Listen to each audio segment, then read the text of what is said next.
Hi, I'm Abu Taha.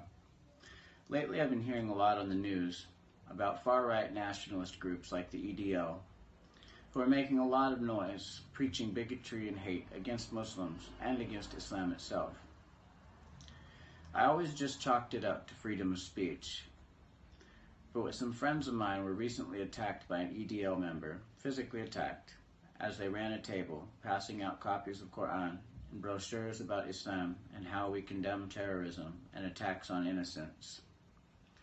I started asking myself whether or not the leaders of this movement had crossed the line from free speech to deliberate incitement and provocation, in no way different than the hate preachers who use the same type of rhetoric to encourage acts of terrorism from young Muslim men full of anger at the UK for the role they've played in the slaughter of Muslims in places like Iraq and Syria.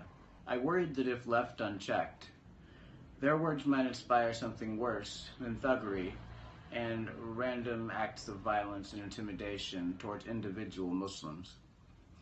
Then when a radical Christian nationalist plowed his van through the men, women, and children gathered outside of Finsbury Park Mosque in a vicious act of terrorism, I knew that those fears and worries had been made a reality. Sure enough, the man had been heard ranting against Muslims and against Islam not long at all before the attack.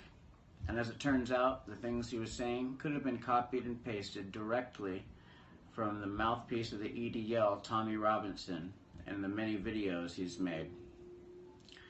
Someone once said that the only thing necessary for evil to triumph is for good men to sit back and do nothing.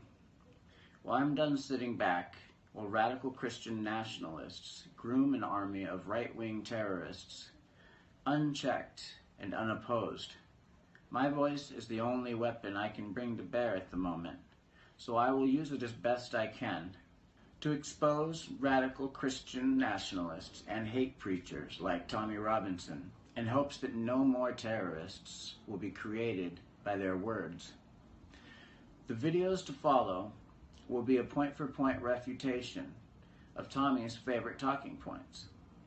In order to keep things simple, I'll be addressing them each in a separate video. I'll be leaving my opinions out of it. Opinions are relative, based on perception. Facts, on the other hand, they stay the same no matter what angle we see them from. And what's true is true, no matter what we feel about it. If you're on the fence about the issue of Islam and the Muslims, are confused or having trouble separating fact from fiction, and not sure who to believe, then you are exactly who I'm making this for. And I hope you find it useful. I'll be posting more videos as they're finished. Subscribe, be sure not to miss them. Assalamu alaikum. Peace.